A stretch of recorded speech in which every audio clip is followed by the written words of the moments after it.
weekly WTF, a podcast by UK Rejoin the EU. I'm Claire Hall, and this week I'm joined by Lee Rudd for a women's special to mark the opening of our women's only chat group. Hi Lee. Hi. This week we'll be talking about Sarah Everard, diet and disabilities, and never spoons. Right, so the first topic we're going to talk about is Sarah Everard. Now, I know we're probably a couple of weeks behind. It was a few weeks ago that this all happened. It just so happened that the last time we were recording the podcast was actually the night that the protest happened. I wanted to talk about it a little bit in the weeks after, but I think life commitments and everything else has stopped us from talking about it a bit more. So I think when we talked with Adam Poole at that point, we knew Sarah had gone missing. We knew that a police officer had been arrested in conjunction with a murder. And we also knew that that weekend there were going to be protests happening on Clapham Common, I think it was, wasn't it? That the protests happened. And then obviously by the time we'd finished recording the podcast, it had all escalated a little bit more. So what are your thoughts? Not much, to be honest.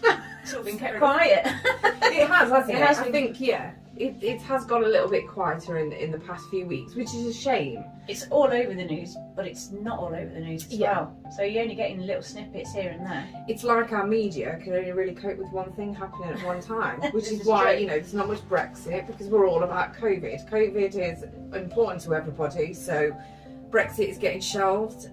Prince Philip rejoining. kicked it, so Prince Philip, yeah, obviously he died as well this past week, so that has taken over, and well, it's hidden all the yeah, all it camera and crap that's yes, going on as all well. of that as well. The police violence at the vigil, the one where Well, it was completely, they were sat down with candles, police turn up in riot gear, dogs, and then all shit and kicks start off. decking the shit out of people sat there peacefully protesting, videos all over the internet, and then Yeah. people turning around and saying, oh, they were only doing their jobs.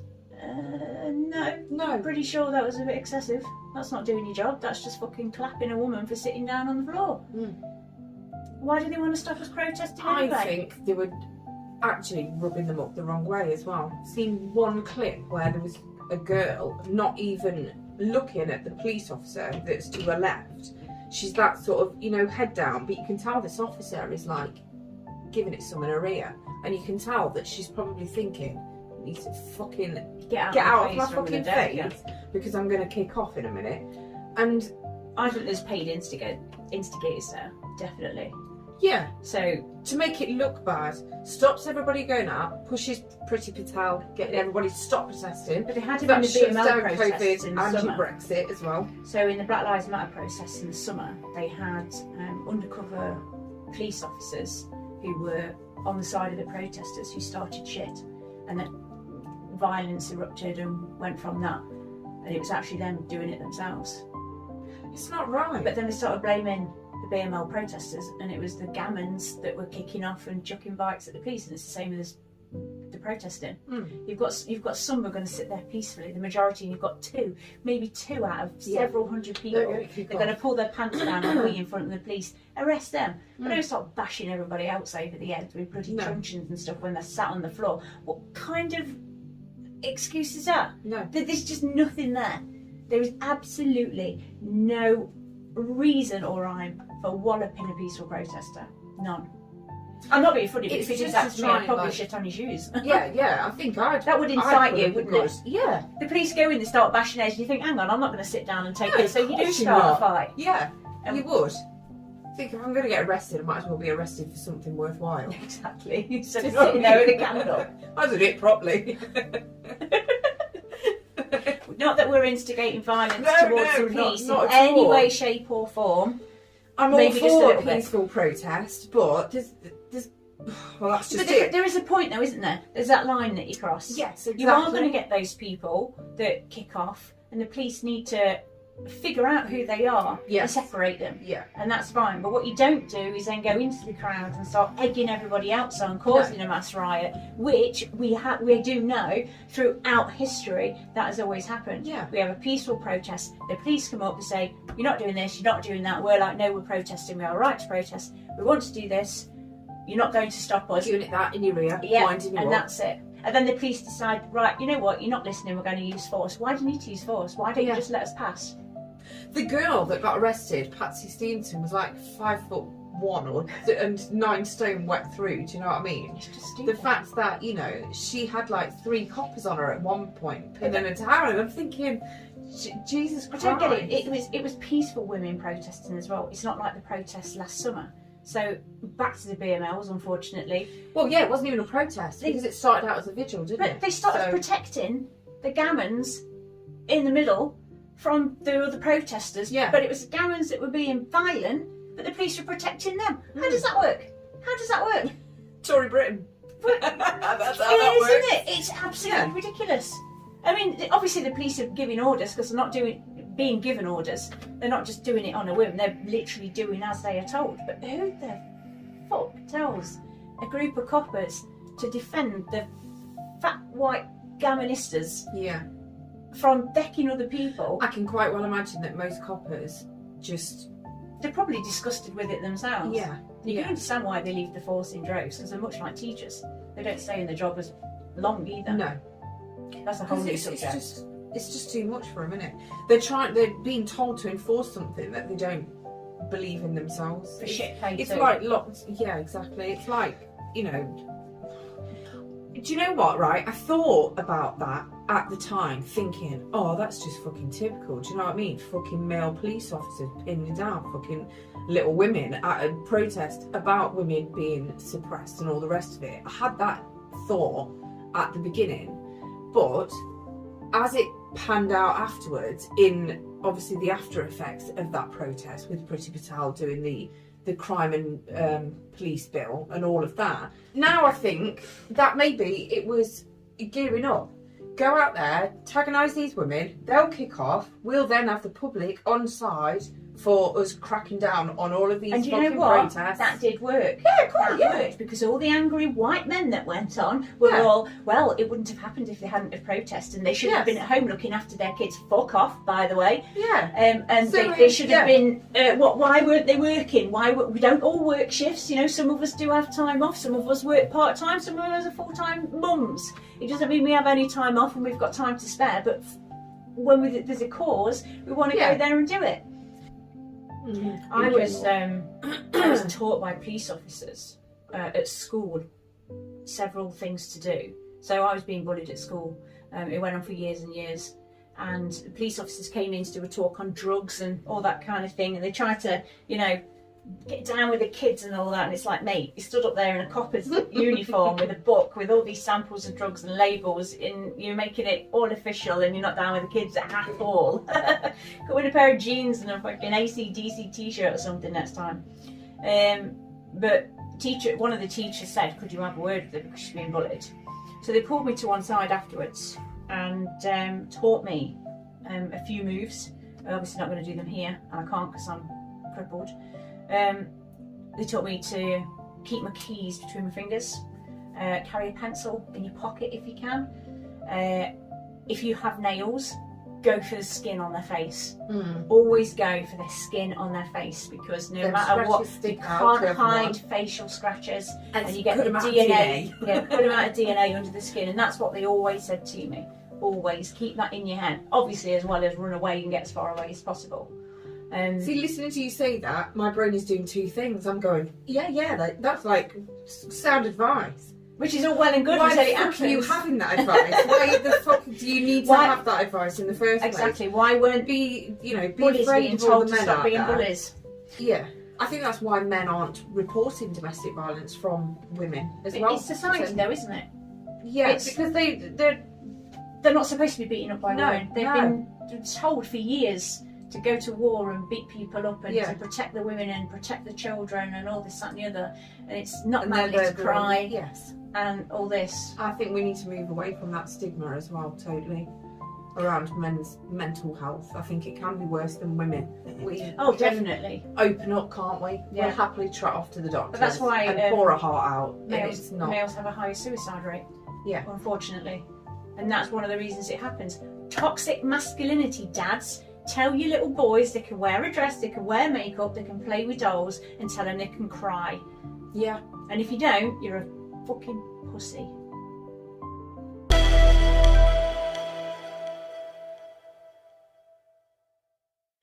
So the next topic is going to be diets and disabilities, which was chosen by you, Lee. I'm going to leave you to run with this, and I'm going to chip in whenever I feel like saying something. It wasn't exactly chosen by me. We were there going, what shall we talk about this week? And then I was just bitching about dieting and the fact that salad, feels like never-ending perpetual hell. But I actually like salads, so I don't know what the fuck we're complaining about. I do too, but it can get boring. It I does think get when boring. we think about going on a diet, we think drink loads of water, eat loads of fruit and veg, and just eat salad. And I think there's just way more to it. There is way more to we it. just don't realise. I'm on a bit of a crash diet because I need to fit into an outfit for a special do in a few weeks' time. And I know I can do it, and I did. For the first week I lost £3, second week I lost £7. Mind you, Right. Disclaimer, That's I've got no half a fucking stone, idea how I did that £7. But since then I've lost £2 a week, which is a bit shit really. Right. But I know that my issue is the fact that I can't exercise. Right. So that is the biggest thing. it is, I truly believe that exercising is way more important than what you're actually consuming. it is and it as isn't. well. It depends who you speak to. There is a massive change. It's not a change of diet, it's a change of lifestyle. Yeah. I want to do it in a short period of time Yes. with So the it's outlook a diet that then. afterwards it's going to continue and it's going to be a change of lifestyle. There's going to be no more taking out and all that kind of stuff. Maybe on a special occasion we're going to pick like once a month where we go crazy. I've even had no alcohol. Do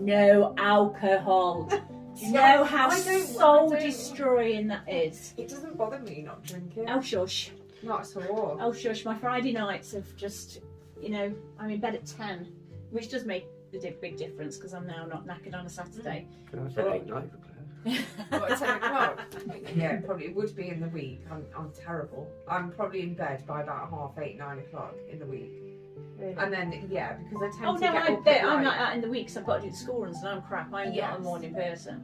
What time do you get up in the morning? Well- I'm up at like 6:30, Ah! 6 No. o'clock. Yeah, sometimes No. early as 5. No, never. It's like the middle of the night. What's wrong with you? I don't know. No, my Getting old. kids all get up at 7 and I can hear them all being woken up, so I will slowly I have to wake up slowly. So I was diagnosed with fibromyalgia 20,000 years ago. I was only 17, so and I've been suffering for years. I've before. heard a lot about that, but don't actually know what's your day to day. Everything like then. hurts. Right. Everything hurts. Everything. constantly. Is it joints or is it muscular?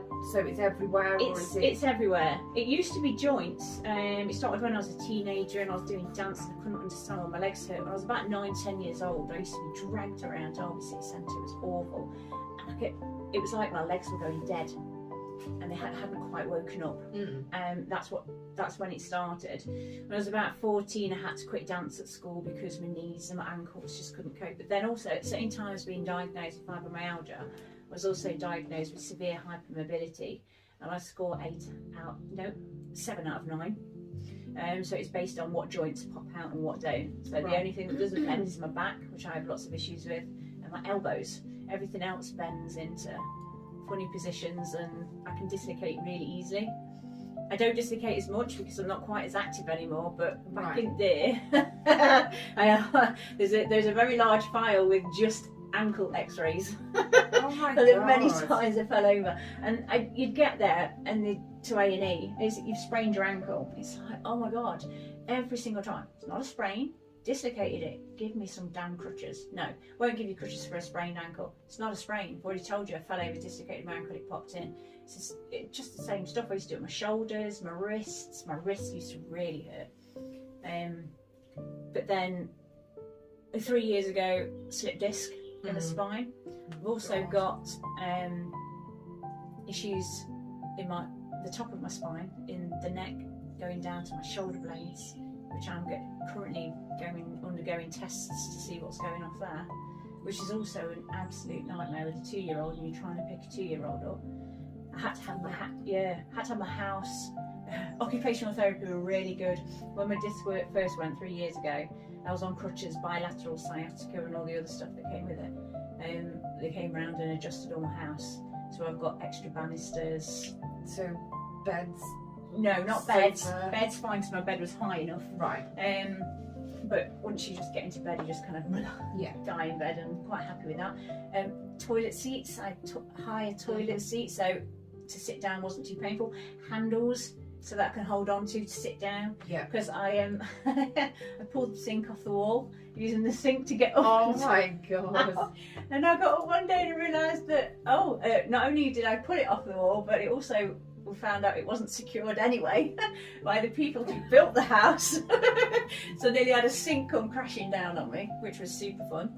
Yeah, extra banisters, the lot. It's a bit crap really. 42 years old, almost 42, sorry. Don't want to age myself too soon.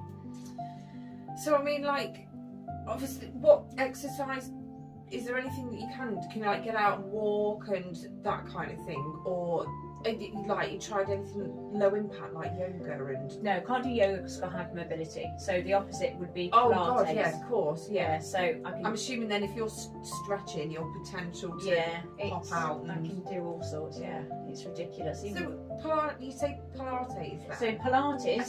Tried to figure out Pilates, or whatever. Tried to figure out what the difference was between yoga's was stretching and doing all your muscles and everything while you're stretching, and it's like a lot of resistance training, and it can help strengthen you. Pilates is slightly different. You're using your own weight, like calisthenics.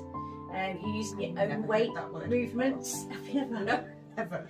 Okay. Every day is a school day. It's using your own body weight, so it's not going crazy like aerobics, but you'll do small exercises. Oh, I see. But you're using your muscles to do the movements, and it's quite concentrated, and that helps. It's actually really good for hypermobility because it helps strengthen the tendons and everything around your joints and stuff. Right. I'm supposed to do that, but since my disc herniated and it's completely out, it's hardly anything I can do. I was on crutches on and off for 6 months, and a wheelchair for when we went out and about because I couldn't walk very far. And then I got pregnant, accident, just so everyone knows. Didn't plan to do that while I'd got a herniated disc. And then I was on crutches while I was pregnant. Came off crutches because obviously there wasn't that pressure on my back anymore.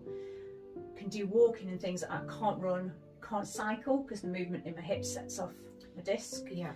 I just even turning suddenly can hurt.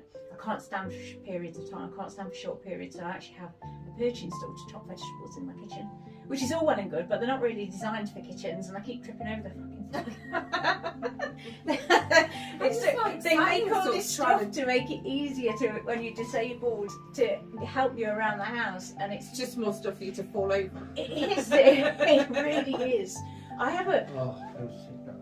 I'm surprised. In a trifle. You're fucking horrible. Get out of here. You were talking about dieting. And yes, with a trifle. It's a massive pot of joy. You know, like the chocolate. Oh, I do like them. Now you know why he's like, you know, his metabolism is just ridiculous. Rotten. Mine he could give it to me for like a month, and I'll just abuse his metabolism for a month, and then you can have it back, and I'll have probably shed like 2 stone, and I'll be all right. Feel sick, Nadia? While we're talking about dieting, and you sat there with your chocolate pot of joy, skinny wretch. So made you feel sick? Good. You're just jealous, mate. Yes! Yeah. And what? That's where most dieting sarcasm comes from, though, isn't it? It's just sheer jealousy. You got a skinny dude sat in the corner, stuffing his face with chocolate joy, and you're just like, bitch, please. Yeah. Oh, I just feel like half a stone looking at I that didn't even trifle. fucking think about it. Terrible. I have found it's like super hard to lose weight as you get older, though. Yeah, I think. definitely. Yeah.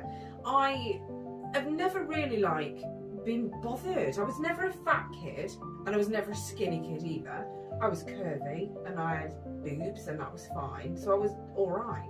And then I think from having my eldest, obviously then retained a bit more weight around the middle, and then it was a little bit harder to shift that after, and then I had Mitchell, and then also he hit 30, and Oh, it was the hitting 35 that wound me up. 35 Literally went was, into the doctor's, and we were talking about, because he wanted to talk to me about contraception and stuff like that. And I said to him, I'm struggling to lose weight. And he says, well, you are 35. I was like, mate, I turned 35 2 days ago. 2 days ago. You can't say that. 3 days ago, you were fine. What was the difference in 3 fucking days? Did you not feel it on your 35th birthday? Yeah, it was like someone flicked a switch, doctor, and all of a sudden I became aged. But yeah, it was about 35 for me, to be fair, that I started to realise that. I mean, I used to come home and give birth at 35 again, and then at 39. I mean, I used to get like a massive bar of dairy milk chocolate and open it at the end, and break all the chunks inside. So I'd sit there and hold it like it was a bag of crisps, and all my chunks would be like. Isn't that weird though? As a kid, I never did that. Stop laughing! It's not even. If funny. I had a giant bar of chocolate as a kid, I wouldn't eat the whole thing. You'd eat a strip a day or something. Yeah. I'd buy a packet of chocolate bourbons, which are my absolute favourites. Dip them in your coffee as you do, or tea if you're a tea drinker. I was a tea drinker until my second child, and then I couldn't drink tea after that at all. I had to stick to coffee. Anyway, back to it. Chocolate bourbons. Why? Buy a packet of biscuits. You can't say that without saying why. Why? Why? Because kids fuck your hormones up, and it changes absolutely everything. Don't give birth, okay? It just I ruins thought you you. just needed like the more caffeine to keep up with like a busier life. I'm not allowed caffeine. Actually, you're not allowed Oh, caffeine. shit, No, I'm allowed the odd cup. Calm down. I'm allowed the odd cup. Leave off the face. Yeah, I'm allowed the odd cup. They sat me down at work one day and they were like, look, we need to talk to you. I think I was about 21. We need to talk to you. You're hyperactive as it is, but we think the 9 cups of coffee you're having while you're here is just too much for us. We can't cope with it at all. We need to stop. So I ended up with a coffee ban, and then I was suffering at the time anyway with my fibro, because you have relapses with fibromyalgia. It kind of sucks. You'll be all right for a few months, and then the next few months you'll go into a dip, and everything will hurt every single day. You sleep 3 times longer than you normally would. You put on loads of weight. It's an absolute nightmare. And then they said cut caffeine out. So we did. I went to decaf, and it was the most horrific 2 weeks ever. I had terrible headaches. Yeah, for 2 weeks. What was that? When we went on holiday to Cyprus, because my tea is so bad, I think for 2 days, the first 2 days, my head was horrific. Every time I went to the bar to get a sex on the beach or a fucking gin fizz, I would have to have a cup of tea. And the lady, this one day, we went in this pool, and it was one of these pools that had like a little bit of a bar island in the middle. So we like swam over, didn't we? Got out, and he was like, let's go for a drink. Okay, let's go for a drink. She went, what would you like? It's 38 degrees. And I was like, a cup of tea, please. And she went, tea? Greek woman. And he was like, yes, fucking mental. But yeah, for about 2 or 3 days, I had to start thinking I need a cup of tea. Because my head was fucking killing me. Well, I was drinking 9 cups of coffee at work, and that wasn't to mention the cup of coffee I had before and the 10 afterwards. I could have 2 before I even start work, and I'm probably every hour and a half, I find I'm going to the toilet and putting the kettle on. Well, with my fibro, work from home. I have to be really careful, because I don't sleep either. I suffer from severe insomnia, so I'm medicated, and it relaxes you, calms you down enough so that when you fall asleep, well, A, you can fall asleep, and B, you're not tense at night. So fibromyalgia is one of those things where you feel like you're tense all the time. Yeah. And so you wake up sore in the morning. It's like it was waking up, and I felt like I'd been to the gym. So I can imagine. Yeah. My mouth hurts. Yeah. I have to wear mouth guards at night to stop me from grinding. It's not grinding. It's clenching. Yeah. Yeah, but then you wake up covered in drool because there's just no I way of it's sleeping drool, with a mouth But guard. I can't speak, and sort of the first hour, I can tell when it's mainly at the weekend. If I've stayed up later the night before, my teeth will be grinding more that night. I clench, don't grind. Yeah. But yeah, it's terrible. And then I wake up in the morning and I'm like, oh. Yeah, I and the can't dentist talk is to always like, anyone, you're grinding your can't do teeth, it. you've got to wear your mouth. I won't wear it for a while. I got told off by the I dentist just to kept wear it taking again. mine out. I find it like under my pillow, but they really go in there, don't Yeah, they? they do. So the fact that I was literally able to yank it out of my mouth and like I've launched it out of my bed, found it under my pillow. No, I just in wake the up end, with- I just thought, Wake up with dry mouth because you can't close your mouth properly, and then you're lying there with your mouth open, you've drooled all over your pillow, you come out in a rash, saliva rash. It's just so disgusting. attractive. Well, yeah, it's like you're not attractive when we sleep. It doesn't matter how much you. No, so I keep being told. Yeah. So I've got this vision of me looking like a little princess. when I sleep. Everybody does it. You see them on TV, naturally wake up looking like this. Yeah, everything. get to fuck with that shit. Grinding teeth, I look like chatting and snoring terrible. no, I look like a hag first thing in the morning. Right, the bags under my eyes are terrible. I've got to say the medication helps. I've been on it for 20 odd years now. But how to give you the bags or No, the children have to give me the bags. right. Actually, they don't. My kids are all right. Blame Dave. Why not? It's a woman's episode. Do you know, I didn't actually get bags under my eyes until I was a little bit older. So we reached that 35 again, that vital point It is that in your age. life where everything crashes. And it's a shame because I think at 35 you're still feeling quite. You know what? in You your sulk prime, for a still few getting years. going. You are, but you sulk for a few years because when the doctor turns around and says it's because you've hit 35, you think, fuck, it's downhill. But then you realise after a while, you hit 40 and you go, actually, it's not as downhill as you think. Fuck it. And then life begins at 40. I think And that you actually, take hold start of your- thinking about that. You start embracing more. shit, Yeah, I you do. think, at You 40. take hold of You the know, I fact don't that care you're anymore. 40. I'm a proper adult now, so no Proper adult. one's gonna We're tell all me grown what up to and do. everything. We are all grown up and everything. Grown up. You know what, kids, you spend all that time wanting to be an adult. When you become an adult, you spend all that time wishing you were a teenager again. Oh yeah, absolutely. Yeah. I just So want my it's- 18-year-old body back. Yes. I don't care about anything else. You know what? I'd settle for my 30-year-old body. That was fantastic. I had a bit of weight. I could move around. I could exercise. I could cycle. It hurt. It was painful. And you know, I had to be careful of my lower back and my neck and whatnot, but I could still do it. And then boom, bilateral sciatica. And he said, you're in a little bit too much pain for it to be just mild. We need to get you in for an MRI. Yeah. They got me in a couple of weeks later. I was still on crutches at that point. And yeah, fully herniated disc. Got referred to the spinal clinic. Didn't get to see the surgeon. Got to see the physiotherapist, which I already had a physiotherapist anyway, who was trying to get me to do these exercises to strengthen my muscles at the back. Yeah. But even she was concerned because the amount of pain I was in trying to do basic exercises, and they were only small and light. They're causing you more pain. My legs more kept damage. going. Yeah, I couldn't do it on my own without the crutches. Couldn't stand up straight. Walking 50 metres was just sheer hell, which I had to do anyway because I had to do the school run. Mm. Back's the worst thing, aren't they? Yeah, but he turned around and said, "You can't have surgery." Why not? I was too young. What? Seriously, I was Well, too young for Do you surgery. know what? It needs to be thought of then. That's like telling, you know, any woman under the age of, what was it, 21, that they're going to have a smear test. Yeah, well, they still do that, don't they? Yeah, it's ridiculous. Turn around, but one doctor turns and says, you're 35 now, your body's just going to fucking die until you die. From a doctor turning around and telling me I'm too young for surgery. I'm literally on Well, yeah, crutches I was going to say, every the single point day. being, you're young enough to make a really good recovery, and you've got fucking years left Exactly, to go. and this is what Do you know what I mean? this was It's a irritating. fixture. He basically turned around and said, I said, well, what am I going to do? Stay in crutches for the rest of my life? He says, well, we'll have to come back at it at a later date. What do you mean you're going to have to come back at it at a later date? Well, when Then, you're 60. oh my God. Then he started doing these exercises that I need to do, right?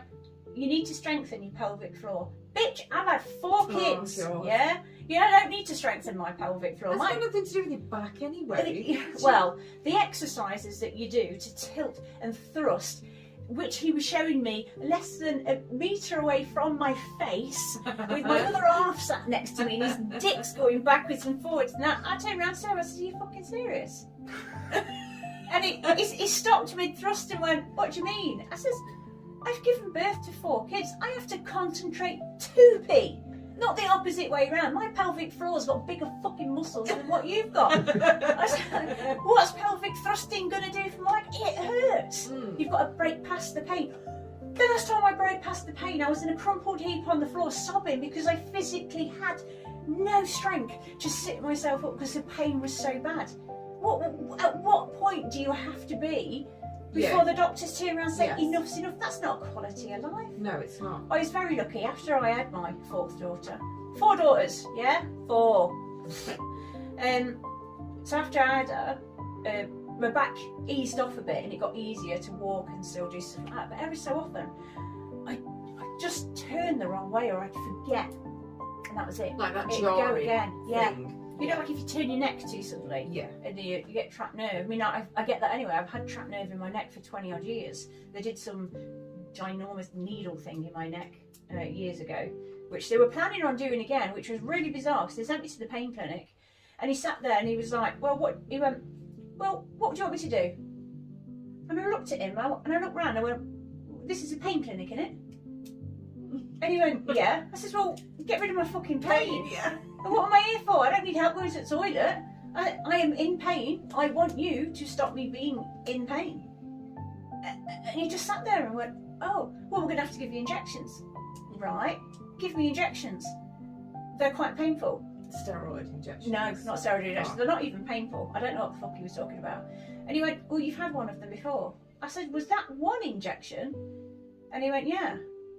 I said, "Well, I was in there for a long time," because they have to use this live X-ray machine to see where your nerves are and put these needles in. Oh, right. Big things, and you have to use. Oh, you have to do it in eye theatre because it's quite precise. Obviously, it's to know your spinal cord and your nerves and stuff. And then he went, "Oh, okay then. Well, we'll have to do 6, right? And then do 6." And then it went from 6 to possibly 10 to 12. I said, "Look, if you need to give me 12 injections, give me 12 injections. If you need to put me on a rack, torture me and stretch me out for a bit, Get on with it. do it, because I'll happily do that, knowing that I'm going to walk out not in pain for the first time in, God knows, a decade." Oh, but then I realised that when I'd left, I thought, hang on a second, he wants to give me all these injections near a nerve or in a nerve, which he doesn't know which nerve it is, without a recent MRI. The last MRI I had was when I had the last injection, which was 9 years ago. Why on earth would you book somebody in to have injections without a recent MRI? They told me I'd got degenerative bones in my neck or something years ago, C4 round about that area. Nothing to it, and said it was encroaching on the nerves. Fair enough. But surely after 9 years you'd think, hang on, we need a bit more of a check-up here. Yeah, you would. Things change, don't they? Yeah. Oh, I went to the MSK unit, musculoskeletal unit for anybody. That's where I've been referred to now because we all have to go to weird places. And he just sat there and went, "What? They want to inject you without a fresh MRI?" I was like, go figure. So yeah, I've been referred to them. So I've got to have a nerve induction test in my right arm, because I keep losing the sensation in my hands and pins and needles. You know that sensation that you banged your elbow and it's coming. I've got that in my arm constantly, and if it gets really bad, my fingers curl up and stuff. It's really bizarre. Because they sent me to A&E last year with stroke symptoms. It was false positive symptoms of stroke. Have they MRI'd your brain? No. They've never MRI'd, so they've not looked for multiple Which sclerosis. is bizarre. No. No. So I haven't had a recent MRI. My granddad died of MS, so it's not something I'm really keen on finding out about. Yeah, my mum. Well, I don't have any of the symptoms. She died at 52. No. It was horrific. Grandma's got it. She's had it for 100 years and she's still kicking. Yeah. But no, I've never had. But I don't have any of the symptoms apart from having severe fatigue and stuff like that. I don't have any other symptoms that would say MS. You like pins and needles and. Yeah. But no, it literally radiates from the pain in the back of my neck, and it's constant. I have to constantly move around to keep comfortable. Just that little movement there is just sent a pain shooting down the back of my leg, and it's just ridiculous. Everything hurts, which makes it harder to diet because you can't exercise. Yeah.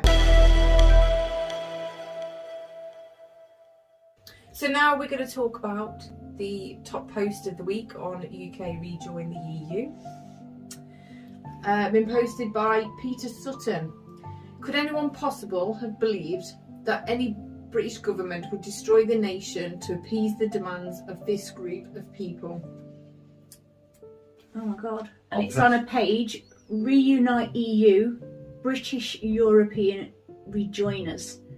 And there's a picture of a fat angry gammon. He looks like he's called Craig.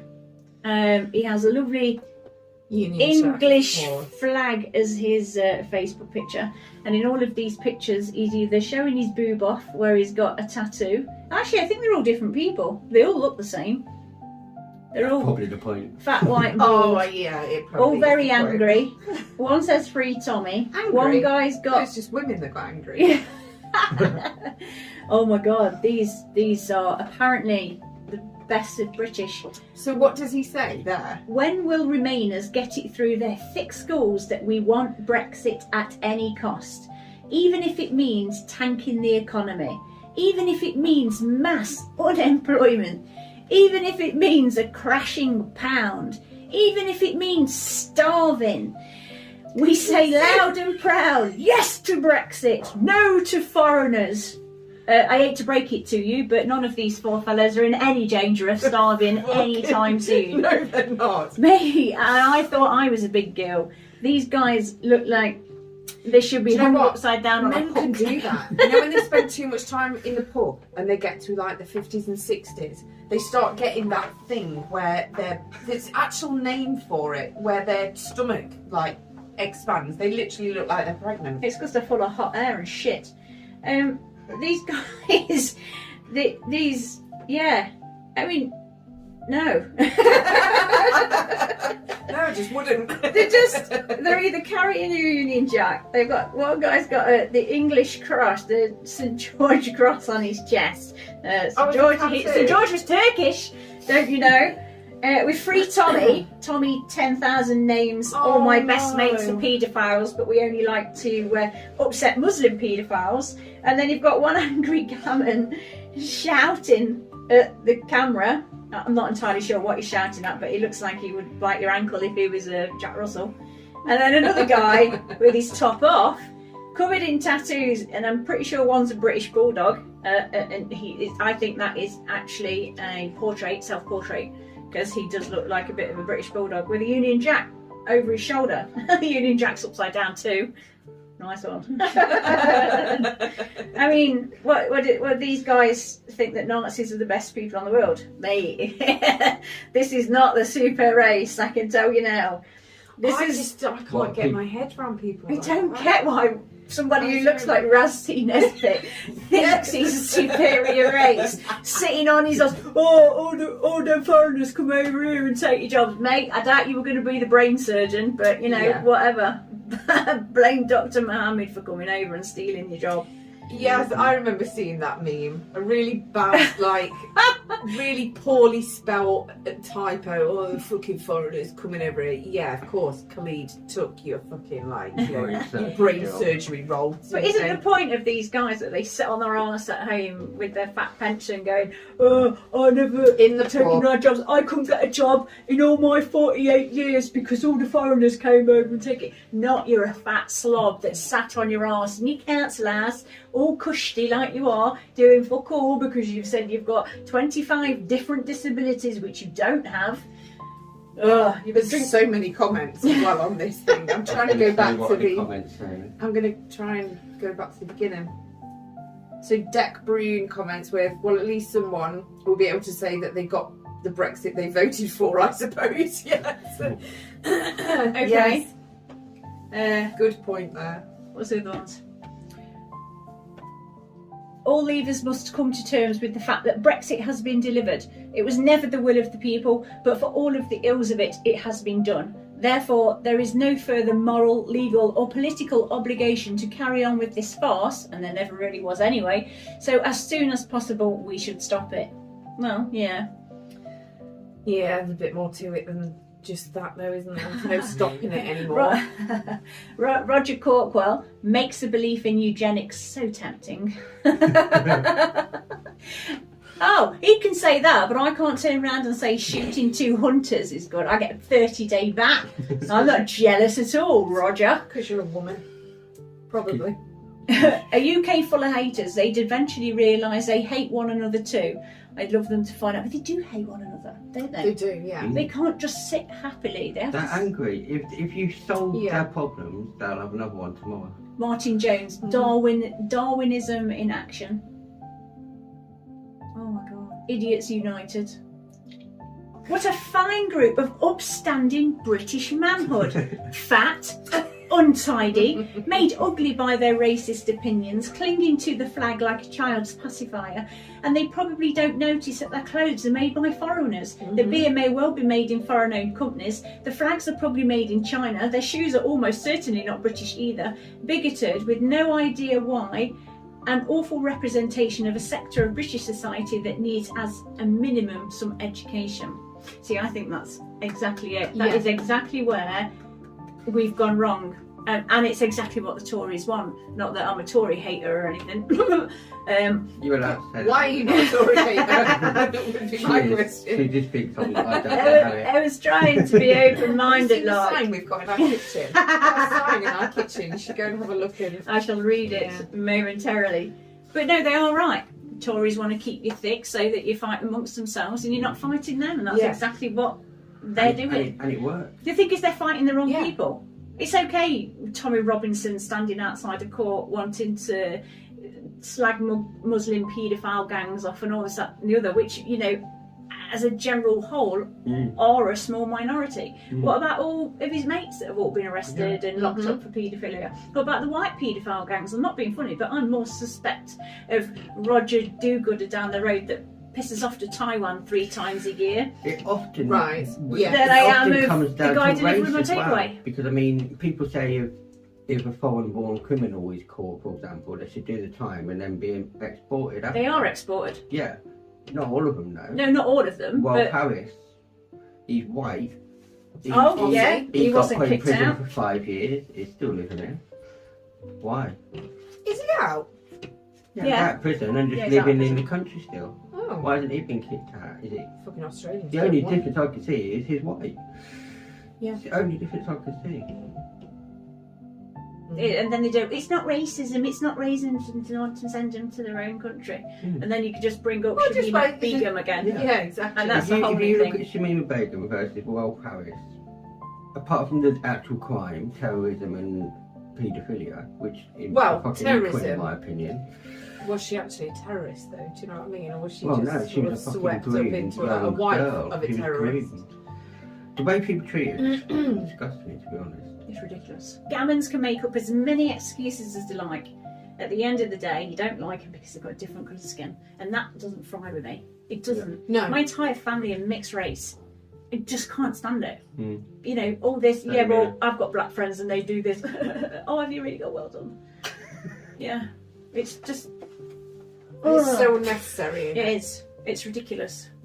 Thank you for listening, everybody, and thank you to Lee for being here. This has been the best podcast. Talking to another female and not listening to Peter, who now has got about 3 hours of editing footage to sort through. So, but yeah, thank you. We'll definitely do this again. I think we've got a lot more subjects. I think there's way more that we need to talk about. Yeah. So thank you for listening. Tune in again next week. Catch up on the other podcasts, and bye.